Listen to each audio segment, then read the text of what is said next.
ప్రేమ అనే మహారూపోత్సవం అంబరాన్నంతా ఆచ్ఛాదించింది. తొలివలపనే స్వర మాధుర్యంతో స్వచ్ఛమైన వాయువు పులకిస్తోంది. ఏదో మధురమైన అలౌకిక భావన సరిగ్గా ఆకాశం అవనికి మధ్య. భాస్వంతుడు అలసిపోయి అస్తమించి ఆమె నుదుట చుంబించాడు. చంద్రకాంతి తళుకు ఆమె ముక్కు పొడకలో బందీ అయిపోయింది. చేమంతుల పచ్చదనాన్ని ఆమె మేనిలో ఇముడుచుకుంది. పిల్లగాలికి అల్లరిగా కదిలే పైరులా ఆమె కురులు చిలిపిగా కదులుతూ పాలభాగాన్ని ముద్దెట్టుకుంటున్నాయి. క్షేత్రజ్ఞ ఆమె వైపు ఆరాధనగా చూస్తూ, శ్రీ, ప్రకృతిలోని సౌకుమార్యాన్ని, సౌందర్యాన్ని, లాలిత్యాన్ని స్త్రీ తనలోనే నిక్షిప్తం చేసుకుంటుందని విన్నాను, చదివాను. నిన్ను చూస్తుంటే ఆ భావానికే భాష్యం చెప్పేలా ఉన్నావు తన్మయత్వంగా అన్నాడు. అతడిలోని భావుకత్వానికి ఆశ్చర్యపోతూ, కవిత్వం చెప్పడం ఎప్పటినుంచి నేర్చుకున్నావు? నవ్వుతూ అంది శ్రీప్రియ. నీ ప్రేమలో పడ్డప్పటినుంచి చటుక్కున సమాధానమిచ్చాడు క్షేత్రజ్ఞ. అది సరే కాని ఈ కవిత్వాన్ని ఆస్వాదించి చెబుతున్నావా లేక అనుభవించావా? సంశయంగా అంది ప్రియ. కళాహృదయానికి ఆస్వాదన రూపునిస్తే అనుభవం దానికి ఊపిరి పోస్తుంది. కానీ ఈ రెంటిలో ఏ ఒక్కటున్నా చెప్పొచ్చు సీరియస్గా సమాధానమిచ్చాడు. చీకటి పడుతోంది బాబు, ఇక లే వెళదాం కంగారుగా అంది ప్రియ. సరిగ్గా అదే సమయానికి ఒక జంట తమ పక్కనుండే వెళుతోంది. క్షేత్రజ్ఞ అంతగా పట్టించుకోలేదు సరికదా, వారి వైపు కూడా చూడలేదు. ఆ అమ్మాయి ప్రియవంక చూస్తూ, oh nice made for each other, enjoy yourself boy నవ్వుతూ అంది. ప్రియకి ఏమీ అర్థం కాక అయోమయంగా ఆ జంట వైపే చూస్తుండిపోయింది. క్షేత్రజ్ఞ విని చిన్నగా నవ్వుకున్నాడు. ఒక్కసారి బీచ్కొచ్చిన జంటల వైపు చూస్తూ అంతలోనే ఏదో జ్ఞాపకం వచ్చినట్టు వెళదామా అడిగాడు. ఇద్దరూ మెల్లగా నడుస్తున్నారు. ఇందాక తమకి కాంప్లిమెంట్ ఇచ్చిన అమ్మాయి దీప్తి అని క్షేత్రజ్ఞకి తెలీదు. కానీ ఆ అమ్మాయి రూపం మాత్రం శ్రీప్రియ కళ్ళల్లో మెదలసాగింది. ఏమండోయ్, ఒక గుడ్ న్యూస్ చెప్పనా? ఆత్రంగా అంది కామాక్షి భర్తతో. తప్పుతుందా? చెప్పు, ఏంటది? తాపీగా అన్నాడు రఘురాం. మా నాడికి ఒక మంచి సంబంధం వచ్చింది. అన్నట్టు ఆ అమ్మాయి ఎవరో తెలుసా? మా మహిళా మండలి ప్రెసిడెంట్ గారి కూతురు సంతోషంగా చెప్పింది కామాక్షి. అనుకున్నాను నువ్వు ఇలాంటి పని చేస్తావని. మహిళా మండలి జనరల్ సెక్రటరీ గారితో నేను పడుతున్న పాటలు చాలు గాని మీ తమ్ముడినైనా కాస్త ప్రశాంతంగా బ్రతకని టీజింగ్గా అన్నాడు రఘురాం. చాలండి, ప్రతిదానికి అలా ఎత్తి పొడుస్తూ మాట్లాడతారేంటి? అసలు నా వల్ల మీరు పడుతున్న పాటలేటట. అసలు విషయం పక్కన పెట్టి వదులాటగా అంది కామాక్షి. వాదించడానికి, ఉపన్యసించడానికి ఇది మీ మహిళా మండలి కాదు గాని ఆ విషయాన్ని వదిలేసి come to the point paper తిరగేస్తూ నిదానంగా అడిగాడు రఘురాం. అలా రండి దారికి. ఆ అమ్మాయి ప్రస్తుతం సిటీలోనే చదువుతుందట. బాగా ఆస్తిపరులు. ఆ అమ్మాయి తండ్రి రిటైర్డ్ మిలిటరీ ఆఫీసర్. ఈరోజు మధ్యాహ్నం ఉన్నట్టుండి మా ప్రెసిడెంట్ నిర్మలాదేవి గారు అడిగారు సంబరంగా చెప్పింది భర్తతో కామాక్షి. సరే, బానే ఉంది గాని మనం మాటిచ్చే ముందు ఒక్కసారి వాడి అభిప్రాయం కూడా తెలుసుకోవడం మంచిదేమో ఆలోచిస్తున్నట్టుగా అన్నాడు రఘురాం. భలేవారే, ఈ అక్కంటే పంచ ప్రాణాలండి వాడికి. నా మాట వాడు కల్లో కూడా జవదాటలేడు. నా తమ్ముడండి వాడు. పైగా వాడు వెళుతూ వెళుతూ చెప్పాడు కూడా, మనం చూసిన అమ్మాయినే పెళ్లి చేసుకుంటానని నాకు మాట కూడా ఇచ్చాడు. అంచేత సాధ్యమైనంత త్వరలో వాడికి కబురు చేద్దాం నమ్మకంగా గర్వంగా భరతతో అంది కామాక్షి. చిత్తం, మీరెలా చెబితే అలా చేద్దాం నాటకీయంగా అన్నాడు రఘురాం. పకాల నవ్వింది కామాక్షి. చాలండి అంటూ. తల్లి తండ్రి చిన్నతనంలోనే ప్రమాదంలో మరణించడంతో క్షేత్రజ్ఞకి అక్క బావలే తల్లిదండ్రులయ్యారు. వాళ్ళు గీచిన గీటు దాటకుండా నడుచుకున్నాడు. వాళ్లే క్షేత్రజ్ఞకి అన్నీ అయి పెంచారు. కామాక్షికి తమ్ముడంటే అమితమైన అనురాగం. క్షేత్రజ్ఞకి అక్కంటే అమ్మకన్నా ఎక్కువే. కానీ విధి లీల వారిని ఏ విధంగా మలుపు తిప్పనుందో మరి. జాలువారిన వెన్నెల కిరణాలు సోకి కొలువ పూలు వికసిస్తున్నాయి. స్వచ్ఛత నిండిన వెన్నెల చల్లదనం పృథ్విని ముద్దాడుతోంది. గేటు మీదుగా డాబాపైకి పాకిన నైట్ క్వీన్ పూలతీగల పరిమళం క్షేత్రజ్ఞ మనసును మత్తెక్కిస్తోంది. వేసవికాలమైనందున డాబాపై పక్కేస్తాడు క్షేత్రజ్ఞ. పరుపుపై వెల్లకిల్లా పడుకుని ఎన్నో తారల్ని నిక్షిప్తం చేసుకున్న ఆకాశానికేసి చూడసాగాడు క్షేత్రజ్ఞ. ఇంతలో అందెల సవ్వడి లయబద్ధంగా వినిపించి పక్కకి తల తిప్పి చూశాడు క్షేత్రజ్ఞ. అంతే, అతడి కళ్ళు మెరిశాయి. శ్రీప్రియ లేత గులాబీ రంగు మార్బుల్ చీరలో, వదులుగా వేసుకున్న జడలో తెల్లని సన్నజాజుల మాల, వెన్నెల్లో ఆమె నునుపైన బొగ్గలు మెరుస్తున్నాయి. సంభ్రమాశ్చర్యంతో నువ్వా అన్నాడు. ఇంకెవరనుకున్నావు? విసురుగా ప్రశ్నించింది ప్రియ. మొన్న బీచ్లో కనిపించిన మెరుపుతీగేం అనుకున్నాను, ఆమెను ఉడికిస్తున్నట్టుగా అన్నాడు. ఆ మాటతో ఆమె ఏడ్చేసినంత పనిచేస్తూ గట్టిగా అరుస్తూ క్షేత్రజ్ఞని గట్టిగా గిల్లింది ఏడుస్తూనే. ఏయ్ దెయ్యం, ఊరికే అన్నాన్లే, ఇంత చిన్న మాటకే ఇంత హంగామానా? బుజ్జగిస్తున్నట్టుగా అంటూ ఆమె తలపై చిన్నగా ముట్టికాయ వేశాడు నవ్వుతూ. దాంతో ఆమె ఒక్క ఉదుటున అతన్ని కౌగిలించుకుని మెల్లగా చెవిలో అంది. నన్ను విడిచి ఎక్కడికి వెళ్ళవుగా? దిగులుగా అంది ప్రియ. అతడు ఆమె వదనాన్ని తన చేతుల్లోకి తీసుకుని సూటిగా ఆమె కళ్ళలోకి చూశాడు. అమాయకంగా, ఆప్యాయంగా తననే చూస్తున్నాయి. ఆ చూపులో నిన్ను విడిచి నేనుండలేను అన్న భావం కొట్టొచ్చినట్టు అవగతమవుతోంది. అతడు ఆరాధనగా చూస్తూ ఆమె నుదుటిపై చుంబించాడు. ఆ తొలి ముద్దు మాధుర్యాన్ని ఆస్వాదిస్తున్నట్టు ఆమె కళ్ళు మూసుకుంది. సన్నగా వణుకుతోన్న ఆమె గులాబీ అదరాలపై చిన్నగా ముద్దు పెట్టుకున్నాడు. అంతే, ఒక కరెంట్ షాక్, ఒక తీవ్రత, ఒక దాహం అన్నీ కలిసి మూకమ్మడిగా ఇద్దరినీ ఆవరించాయి. ముందుగా ఎవరు ఎలా చొరవ తీసుకున్నారో తెలీదు గాని ఆమె అక్కడున్న పక్కపై వాలిపోయి అతడి చేతిలో చేయి పెట్టి నొక్కింది. ఆ స్పర్శలో ప్రేమంటే నన్ను నీకు అర్పించుకుని నీ పరిపూర్ణ మాధుర్యాన్ని నాలో నువ్వు అనుభవించడం అన్నట్టుగా ఉంది. అతడు ఆమె పైకి వంగి శంఖంలాంటి మెడవంపులో కితకితలు పెట్టి కాస్త కిందకి జారాడు. అతడు ఆగలేక ఆమెని మల్లెతీగలా పెనవేస్తుండగా సడన్గా అతడి ఎదకి ఏదో గుచ్చుకున్నట్టయి చూశాడు. అది ఆమె గోల్డ్ చైన్ తాలూకా లాకెట్. అంతే, ఏదో షాక్ తగిలినట్టుగా ఒక్క ఉదుటున పైకి లేచి దూరంగా జరిగాడు క్షేత్రజ్ఞ. అంత హఠాత్తుగా ఎందుకలా దూరంగా వెళ్ళాడో అర్థం కాక అయోమయంగా ఏమైంది? ఐఎమ్ సారీ శ్రీ, నేను చాలా తొందరపడబోయాను అని కాస్త ఆగి చెప్పనారంభించాడు. దేనికైనా ఒక పద్ధతి ఉంటుంది, అలాగే ఈ మన పరిస్థితి కూడా. ఆగాడు, ఏం చెప్పాలో తోచక. అతడు ఏం చెప్పబోతున్నాడా అని ఆసక్తిగా వినసాగింది శ్రీప్రియ. మనం ఇంకాస్త ప్రొసీడ్ అవ్వాలన్నా నీ మెళ్ళో మంగళసూత్రం, అదే లైసెన్స్ కావాలి. మన వ్యవస్థకంటూ కొన్ని ఆచార సాంప్రదాయాలున్నాయి, వాటిని అధిగమించకూడదనే నా ఉద్దేశం. అదే మన భారతీయ ప్రత్యేకత కూడా అనిపిస్తోంది. శ్రీ, నా కాబోయే భార్యపై కంగారు పడకు, నువ్వేలే. నాకున్న ప్రేమానురాగాలు చాలా మహోన్నతం. ఆమె నా ఆరో ప్రాణంలా ఉండాలి. ఆ ప్రేమమూర్తివి నువ్వే కావడం నా జీవితంలో గొప్ప థ్రిల్. అందుకే పెళ్ళయ్యే వరకు పవిత్రంగానే ఉందాం. గంభీరంగా చెప్పి ప్రియ దగ్గరకు వచ్చి ఆమె కొంగును భుజాల చుట్టూ కప్పుతూ, మన పెళ్లి వరకు నిన్ను పవిత్రంగా ఉంచుకుంటాను, ఇలాంటి పొరపాటు చెయ్యను, ఆమెకి మాటిస్తున్నట్టుగా అన్నాడు క్షేత్రజ్ఞ. అప్పుడు శ్రీప్రియకి కన్నీళ్లు వెల్లువలా ఉప్పొంగసాగాయి.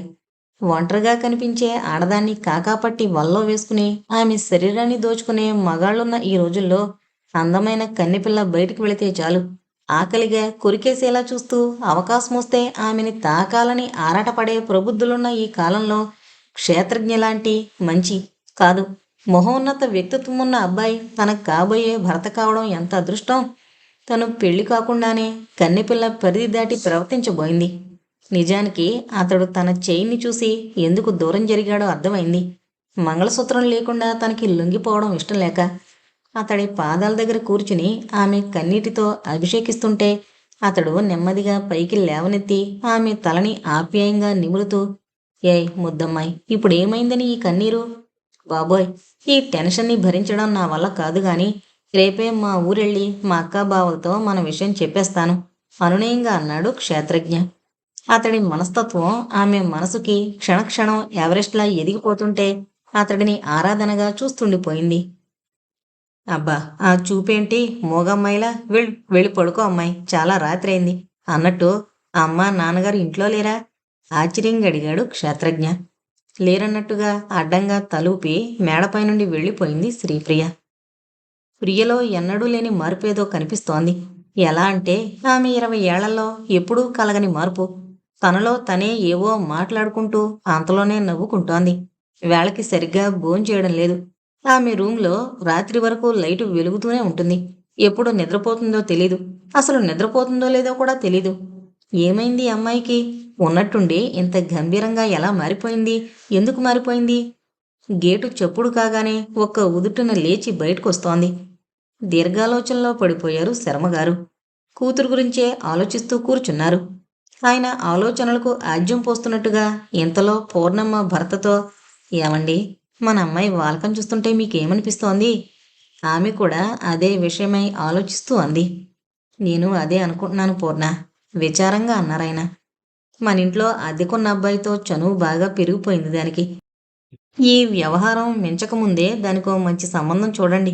ముందు జాగ్రత్తగా చెబుతున్నట్టుగా అంది పూర్ణమ్మ. అలాంటి పిచ్చి పిచ్చి వెధవేషాలేస్తే కాలు చేయి విరిచేసి ఇంట్లో కూర్చోబెడతా. కోపంగా చిందులు తొక్కుతూ బయటకు నడిచారు శర్మగారు. భర్తలోని క్రోధాన్ని చూసి విస్తుపోయింది పూర్ణమ్మ. లోపల నుండి తల్లిదండ్రుల సంభాషణ విన్న శ్రీప్రియ గుండె గుబేలు మంది. ఎందుకో తన మనసు కీడును శంకించసాగింది. క్షేత్రజ్ఞ ఏం కబురు తెస్తాడోనని అతడి కోసం ఎదురు చూడసాగింది శ్రీప్రియ. భోజనాలయ్యాక పెరట్లో చల్లగాలికి కూర్చున్నారు కామాక్షి, రఘురాం, క్షేత్రజ్ఞ. తన ప్రేమ విషయం చెప్పడానికే గొంతు సవరించుకున్నాడు క్షేత్రజ్ఞ. అక్క, మీతో ఒక ముఖ్య విషయం మాట్లాడాలి. అదే చెబుతున్న క్షేత్రజ్ఞ మాటలకి అడ్డు తగులుతూ కామాక్షి ఆత్రంగా, అదేం కాదురా, ముందు నన్ను చెప్పని, ఆ తర్వాతే నీ సంగతి. అబ్బా, చెప్పరేంటండి? భర్తని గదమాయించింది కామాక్షి. సరే, చెప్పమన్నట్టుగా బుద్ధిగా వింటూ కూర్చున్నాడు క్షేత్రజ్ఞ. క్షేత్ర, చిన్నప్పటి నుంచి నిన్ను మా కన్న బిడ్డ కన్నా మిన్నగా పెంచాం. అదేవిధంగా నీ బాగోగులు చూసాం. మాకు ఇంకో ముఖ్యమైన బాధ్యత కూడా ఉంది. అది నీ అక్క, బావ కాకుండా నీ తల్లిదండ్రుల్లా అనురాగంగా రఘురాం చెప్పాడు క్షేత్రజ్ఞని ఉద్దేశించి. వాళ్ళ మమతానురాగాలకు తనపై వాళ్లకున్న నమ్మకాన్ని చూస్తుంటే క్షేత్రజ్ఞ కళ్ళు చెమర్చాయి. చెప్పండి బావగారు, మీరేం చెబితే అది చేస్తాను. కాదనే ధైర్యం కానీ అంత సాహసం కానీ నాకు లేవు, ఉండబోవు కూడా. ఎందుకంటే నాకంటే నా గురించి మీకే ఎక్కువగా తెలుసు. కృతజ్ఞత, గౌరవం నిండిన స్వరంతో అన్నాడు క్షేత్రజ్ఞ. ఏం లేదురా, నీకో మంచి బంగారం వంటి సంబంధాన్ని చూసాం. ఆ అమ్మాయి చక్కగా ఉంటుంది. సాంప్రదాయమైన కుటుంబం వారిది. ఆ అమ్మాయి తల్లి నాకు బెస్ట్ ఫ్రెండు. నీ గురించి వాళ్ళకన్నీ తెలుసు. కోరుకోరొచ్చారు. నేను వాళ్ళకి మాట కూడా ఇచ్చాను. నాకు తెలుసురా, నువ్వు కాదనవని. ఈ అక్క మీద నీకా మాత్రం ప్రేమాభిమానాలున్నాయి. గబగబా తమ్ముడితో చెప్పేసింది కామాక్షి. ఆమె చెబుతుందేంటో అర్థం చేసుకోవడానికి క్షేత్రజ్ఞకి 1 నిమిషం పట్టింది. అసలు తనేం చెప్పాలనుకుంటే ఏం జరుగుతోంది తెలియని అయోమయంలో, అనిశ్చయంలో తడారిపోతున్న గొంతుతో అన్నాడు. కానీ అక్క, నీకేం చెప్పాలో, ఎలా చెప్పాలో ఏదో కంగారుగా నెసిగాడు క్షేత్రజ్ఞ. ఇంకా నువ్వేం చెప్పద్దు, టకీమని ఒప్పేసుకోరా. ఏంటా నసుగుడు? ఇదిగో, ఇందాకే మాటిచ్చావు, నా మాట కాదనబోనని. కాదంటే నా మీదొట్టే. కాసింత కోపంగా అంది కామాక్షి. అబ్బా కాము, ఒప్పుకున్నానని నీలా బిగ్గరగరవాలా? వాణ్ణి కాస్త రెస్ట్ తీసుకొని చెప్పాల్సిన విషయం చెప్పావుగా, ఇంకా చాలే గాని పద పద. సున్నితంగా కసిరాడు భార్యని రఘురాం. 1 నిమిషం అంటూ ఏదో తేవడానికన్నట్టుగా లోపలికి వెళ్ళింది కామాక్షి. ఇదిగోరా తమ్ముడు, ఆ అమ్మాయి ఫోటో తిరిగ్గా చూడు అని సంబరంగా చెబుతూ ఒక కవర్ని క్షేత్రజ్ఞ చేతిలో పెట్టి వెళ్ళిపోయింది. ఇద్దరూ వెళ్ళిపోయాక ఏదో ఆలోచనలో పడ్డాడు క్షేత్రజ్ఞ. అంతటి చల్లగాలిలో కూడా అతడికి ఒళ్ళంతా చెమట్లు పట్టాయి. అంతా అంధకారంలో తోస్తోంది. మనసు పొరల్లో ప్రతిష్ఠించుకున్న శ్రీప్రియ రూపం కళ్ల ముందు కదలాడింది. ఒకవైపున చిన్నప్పటి నుండి ఎంతో ఆప్యాయంగా, ప్రేమగా పెంచి పెద్ద చేసిన అక్క మమకారం మెదలసాగింది. ప్రియని కాదని అక్క మాట విని ఈ అమ్మాయిని పెళ్లి చేసుకుంటే, అమ్మో, ప్రియ తను లేకుండా ఉండగలదా? అసలు ప్రియ లేకుండా తను ఉండగలడా? పోనీ అక్క మాట వినకుండా ప్రియనే పెళ్లి చేసుకుంటే? వీల్లేదు. ఇంకేమైనా ఉందా? తల్లిదండ్రుల కన్నా మిన్నగా చూసి తనని ప్రయోజకుడిని చేసిన అక్కకిచ్చిన మాట తప్పినవాడై గురుత్వం, విశ్వాసం లేనివాడుగా నిలిచిపోతాడు. శ్రీప్రియతో పరిచయం ప్రేమగా మారిన 10 నెలల కోసం 25 ఏళ్లు పెంచిన అక్క మాటని వరించాలా? ఒకవేళ తను కాదంటే అక్క ఒప్పుకోదుగాక ఒప్పుకోదు. తనకి బాగా తెలుసు ఆమె ఎంత ప్రేమగల మనిషో, అంతటి కోపం, పట్టుదల ఉన్న మనిషి. ఎంత పట్టుదల మనిషో అంతకు మించిన అమాయకురాలక్క. అలాగని ఒకరికి మనసిచ్చి మరో అమ్మాయిని మోసం చేయలేడు. ఎవరికీ ఎదురవ్వని విషమ పరిస్థితి తనకెదురైంది నేడు. అతడికి గల 2 సంబంధాల్లోనూ రెండో దానికి ఎక్కువ ప్రాముఖ్యాన్నివ్వాలని తన అంతరాత్మ హెచ్చరిస్తోంది.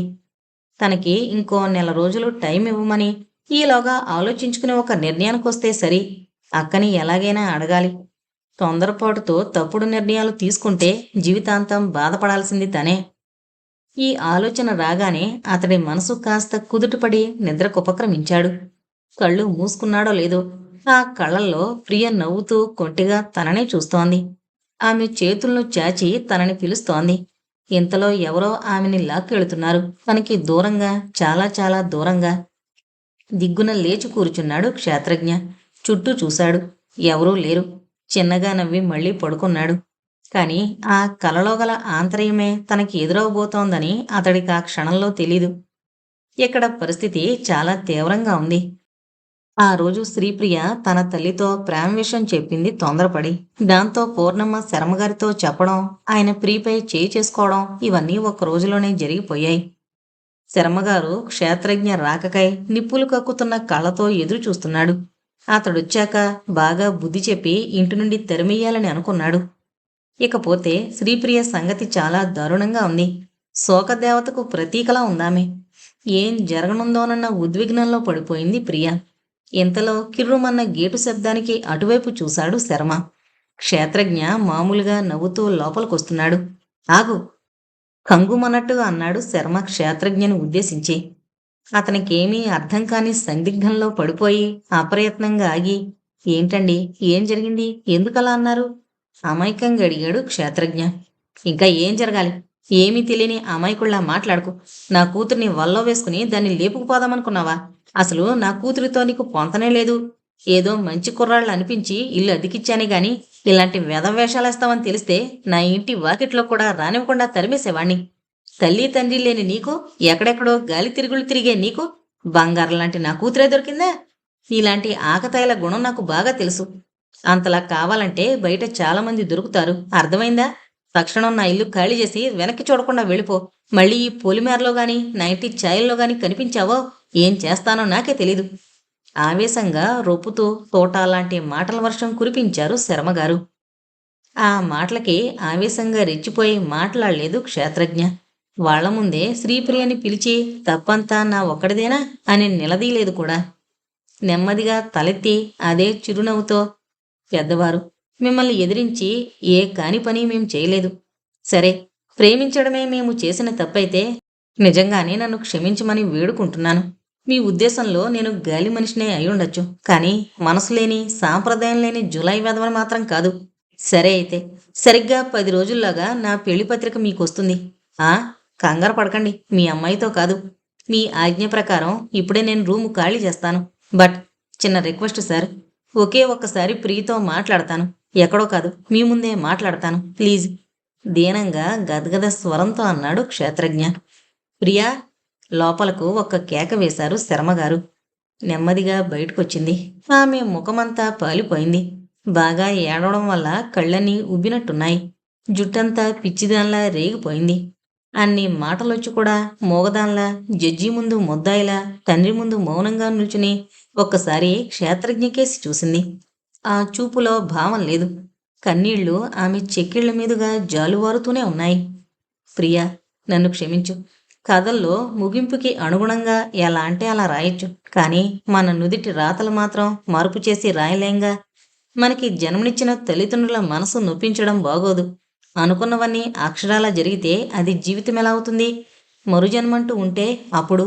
ఇంకా ఏదో చెప్పబోయాడు.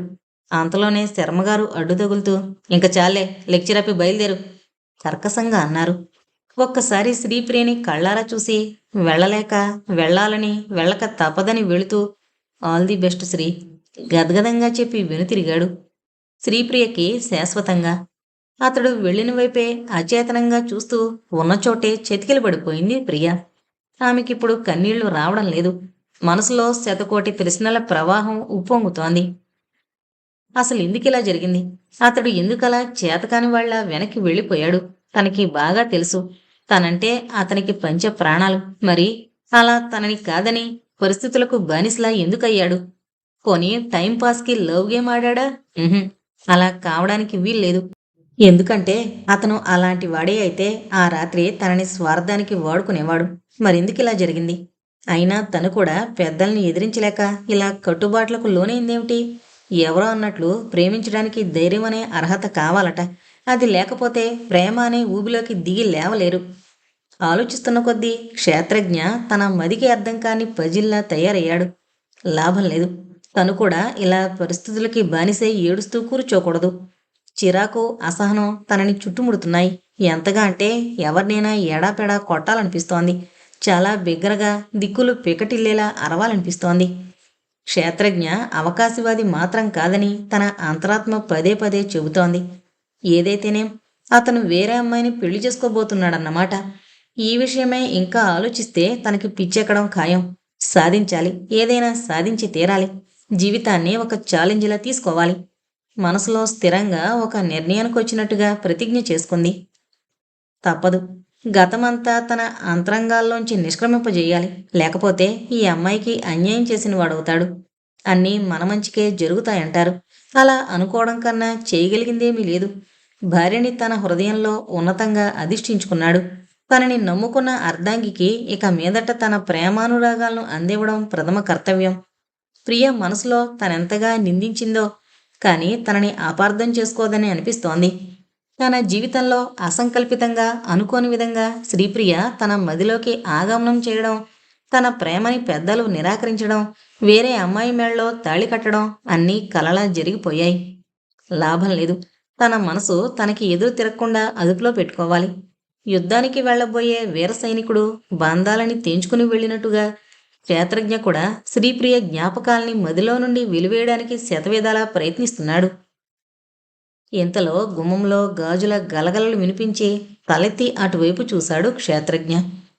తెల్ల చీరలో తలనిండా బొండు మల్లెలు, మీగడ గంధం రంగరించిన మేని రంగు, చేతుల నిండా గాజులు. అన్నింటికన్నా ఆమె గుండెలపై వేలాడుతున్న బంగారపు తాళిబొట్టు. కళ్ళని చక్రాల్లా తిప్పుతూ గదంతా కలి చూసింది నిషా దీప్తి. చేతిలో పాల గ్లాసుతో నవ్వుతూ ఏ భయము బెరుకు లేకుండా తన వైపే వస్తోంది. ఆమెను నవ్వుతూ ఆహ్వానించాలని కూడా మరిచిపోయాడతను. తన పరధ్యానానికి తనే తిట్టుకుని చుట్టూ చూశాడు. మల్లెలతో గదంతా అలంకరించబడింది.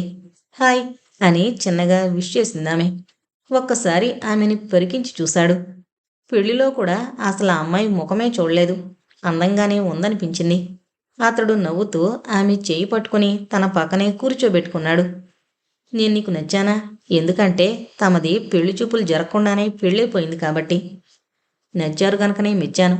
నెమ్మదిగా సమాధానమిస్తూ తన చేతిలో ఉన్న పాల గ్లాసు అతడికి అందిస్తూ అంది. షిట్, అసలు ఈ ఫస్ట్ నైట్కి పాలు ఎందుకు ఇవ్వాలి? ఎంచక్క టీ కూడా ఇవ్వచ్చుగా, వెదవ ఫార్మాలిటీస్. చిరాగ్గా అంది దీప్తి. ఆమె చాలా ఫాస్ట్గా మాట్లాడుతోందని అతడు కొద్దిసేపట్లోనే కనిపెట్టాడు. కానీ ఆమెని ఇదివరకెప్పుడో చూసినట్లు అనిపిస్తోంది. కానీ ఎప్పుడో ఎక్కడో సరిగ్గా గుర్తు రావడం లేదు. దాదాపుగా ఆమెది అదే పరిస్థితి. అతన్ని ఎక్కడో చూసిన గుర్తు. కానీ ఇద్దరూ ఒకరి ముందొకరు బయటపడలేదు. ఆ ఆలోచనలన్నీ పక్కన పెట్టి టైం వేస్ట్ చేయడం ఇష్టం లేక అతను అన్నాడు. టీ ఏం కర్మ, ఏ కూల్ డ్రింకో ఐస్ క్రీమో, అది కాకుంటే మోడ్రన్గా కిక్కిచ్చేందుకు ఎంచక్కా వైన్ కూడా ఇవ్వచ్చుగా. అతడు సగం గ్లాసు పాలు తాగి ఆమెకి మిగతా సగం అందిస్తూ అన్నాడు. వాహ్, క్యా బాత్ హై! ఏం టేస్ట్ అండి మీది! మెచ్చుకోలుగా నవ్వుతూ అంది దీప్తి. అన్నింటినీ మించి కూడా ఇంకో టేస్ట్ కూడా ఉంది. ఏంటని అడక్కు, అది చెప్పేది కాదు అంటూ ఆమెని ఒక్క ఉదుటున తన ఒళ్ళోకి లాక్కుని ఆమె పెదాలను తన పెదాలతో బంధించాడు. కాసేపయ్యాక అతడిని విడిపించుకుని కాస్త దూరం జరిగింది. సిగ్గుతో అలా విడిపించుకుందేమో అనుకున్నాడు. కానీ అదేమీ ఆమె వదనంలో అగుపించలేదు అతనికి. కానీ ఆమె తన చెవులకున్న హ్యాంగింగ్స్ని, మెడలోని ఆభరణాల్ని తీసేస్తుంటే అర్థం కాక అతడు అడిగాడు. ఏమైంది? ఏం లేదు. ఈ ఆభరణాలెందుకు మధ్యలో గుచ్చుకుంటాయి, వెధవ న్యూసెన్సు నిర్లక్ష్యంగా అంది దీప్తి. ఆమె ఫాస్ట్నెస్కి అతడు ఆశ్చర్యపోయినా వెంటనే సర్దుకున్నాడు. కానీ ఆమె నిజంగా కూడా ఎంత ఓవర్ ఫాస్టో అతడికి తెలీదు పాపం.